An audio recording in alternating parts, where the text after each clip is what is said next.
que vous allez bien. Nous allons maintenant nous intéresser au mapping entre notre entité et notre base de données. Donc ici, la première chose, d'abord, si je fais un git status comme ça, ouais, il n'y a rien, il n'a pas pris en compte 108 parce que le dossier env n'est pas dans mon git. Très bien, ok. Maintenant, ici, ce qu'on va faire, c'est qu'on va pouvoir maintenant faire ce qu'on appelle une migration. Si vous vous rappelez à la vidéo suivante, en fait, on avait fait pas mal de choses et il y avait des erreurs quand j'ai voulu faire une sorte de migration. Vous voyez, il y avait des erreurs ici. Vous voyez? Parce qu'il y avait un problème, il n'arrivait pas à se connecter à la base de données. Donc, c'est pour ça que j'ai pu créer la base de données. Et maintenant, ce qu'on va faire, c'est pouvoir refaire cette migration. Donc, on va relancer cette commande Symfony console make migration. Donc ici, on revient là et là, on lance cette commande. Si on lance là, vous voyez là maintenant, il me dit succès. Qu'est-ce qu'il a fait? Si vous voyez ici, il a créé un dossier migration dans lequel il a mis un fichier .php. On va s'intéresser un peu à ce fichier qui vient d'être créé. Donc, on va fermer d'abord un peu tout ça. Ensuite, on vient, il a créé ce dossier migration. Vous voyez qu'il est en vert. Et donc, dans ce dossier migration, si on l'ouvre, il y a un seul fichier dedans qui est version. Il y a des chiffres bizarres là, .php. Déjà, on va s'intéresser aux chiffres. Regardez un peu l'heure chez moi. Ici, on est le 30 mai, on est 11h59. Donc, l'heure GMT, généralement, c'est 2 heures d'écart. OK. Maintenant, ici, là, maintenant, si vous voyez, il était 59, ici, il est 11h59, quand j'ai créé la migration. Et si vous voyez, ici, maintenant, on a version 2024. Donc, vous comprenez tout de suite que c'est l'année. Ensuite, vous voyez 05. On est le 30 mai. Vous voyez directement que c'est le mois. Après, vous voyez un 30. Ça veut dire que c'est le jour.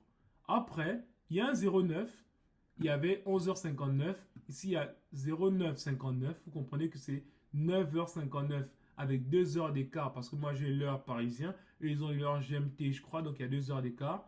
Et maintenant, ensuite, il y a le 26 qui était 9h59 et 26 secondes. Donc, en un mot, il nous donne version avec la date jusqu'à la seconde près de la migration. Donc, c'est ce fichier-là. Et si on l'ouvre, qu'est-ce qu'il y a dedans? Vous voyez, il y a des choses un peu bizarres. OK. Bon, nous, ce qui nous intéresse, on ne va pas s'intéresser sur le down. En fait, ce qui se passe, c'est qu'il y a le up et le down. En fait, lorsqu'on a créé une entité et qu'on veut maintenant appliquer la modification de cette entité pour la base de données, vous allez voir en fait ce qu'on appelle le up.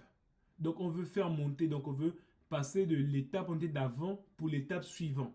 Donc, avec toutes ces modifications. Mais il peut arriver qu'on fasse des modifications et qu'il y ait un problème. Bah, ce qu'on aimerait, on aimerait revenir en arrière.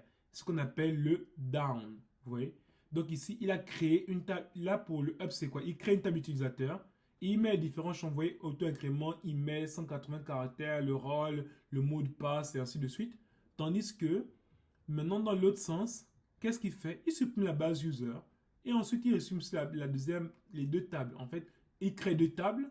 Là, maintenant, il supprime les deux tables. Donc, pour pouvoir passer en up, c'est celui-là. En down, c'est celui-là. Donc, ici, là, ce qu'on appelle la migration. Donc, il a créé une migration. Donc, maintenant, est-ce qu'on veut pouvoir appliquer cette migration? C'est-à-dire que, est-ce qu'on veut supprimer?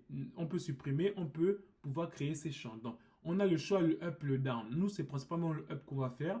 Et donc, ici, qu'est-ce qu'on vient? C'est que si on vient à ce niveau, vous voyez, si je ouvre la base de données qui était, on va dire, je rafraîchis d'abord, je crois qu'on avait créé. Voilà, register login.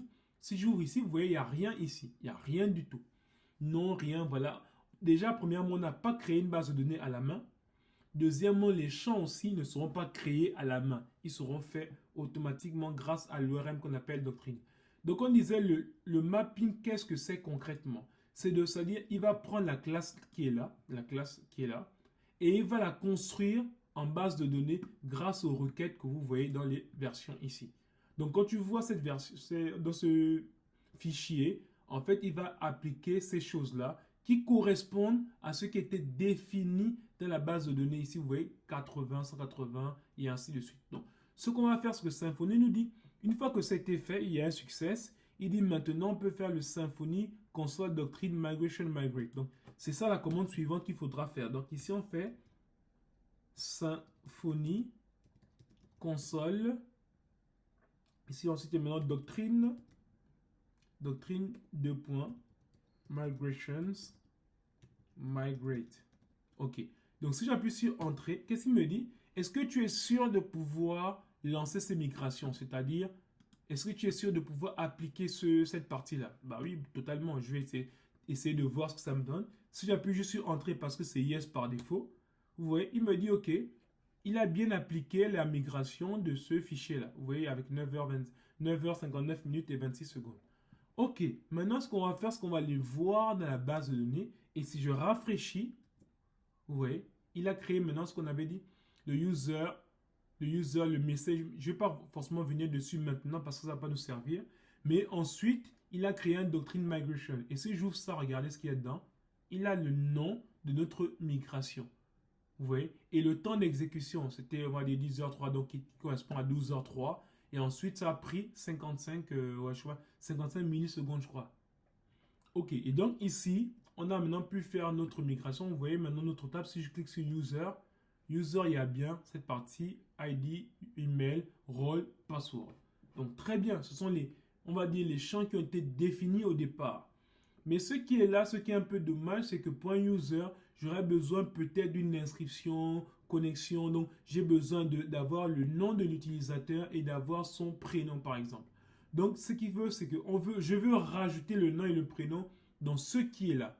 Donc, comment on fait ça? Bah, on revient sur notre ligne de commande. Ici, on fait Symfony console.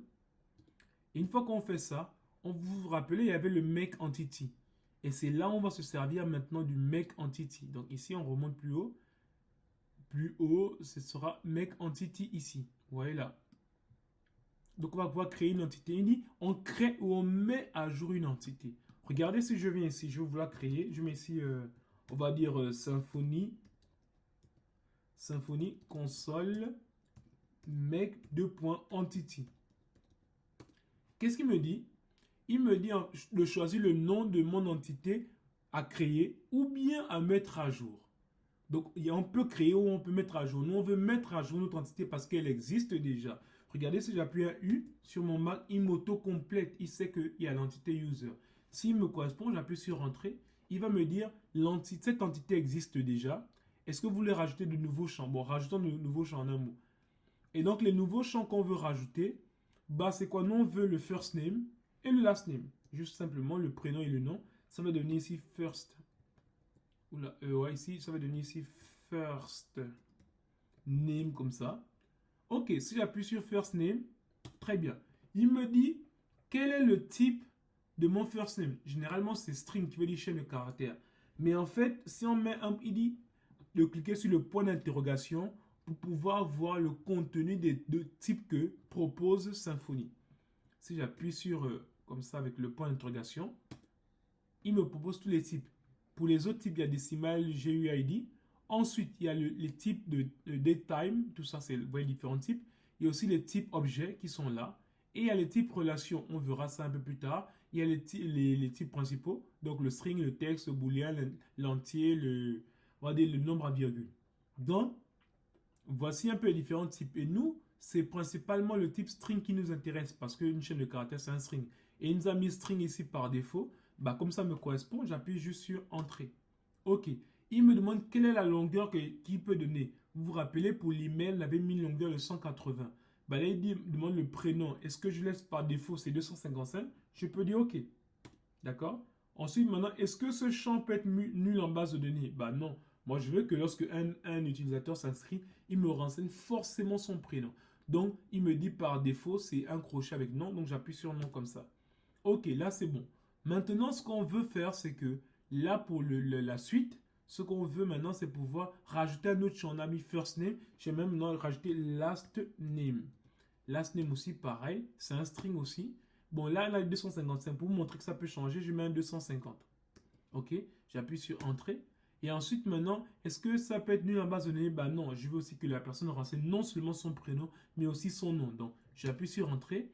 Il me dit, est-ce que je peux ajouter d'autres propriétés? Bah, normalement, je ne veux plus arrêter. Donc, j'ai déjà rempli les propriétés que je voulais.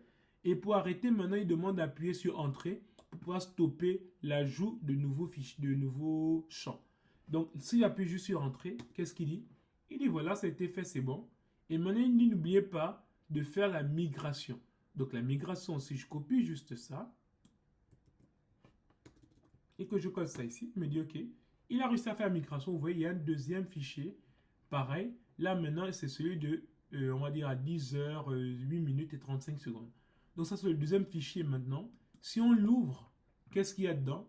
Ici, il a rajouté quoi? Juste le first name et le last name. Et vous voyez, c'est 255 ici et 250 là. OK? Donc, si tout est bon pour moi, si tout est OK, bah, je vais faire maintenant la migration. Et pour appliquer la migration, qu'est-ce qu'il dit? Il dit, une fois que c'est bon, il faut faire ça. Symfony Console Doctrine Migration Migrate. Je copie ça et je colle. Il me dit, est-ce que tu es sûr? Je dis, ouais. Très bien. Maintenant, si on part voir dans notre base de données, ici, si je rafraîchis, vous voyez, on a juste l'ID, l'email, le rôle, le password. Si je rafraîchis, vous voyez, on a maintenant le first name et le last name.